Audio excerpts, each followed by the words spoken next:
perso la virginità in un palazzo popolare, l'ultimo piano sgretolato come il mio cuore. Ho perso la virginità in un palazzo popolare, l'ultimo piano sgretolato come il mio cuore. Come il mio cuore. Mi toccava i capelli, erano belli, li avevo fatti belli.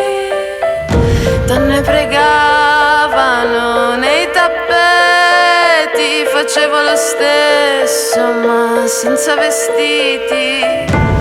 Non avevamo niente da parlare, ma le nostre bocche si chiudevano insieme.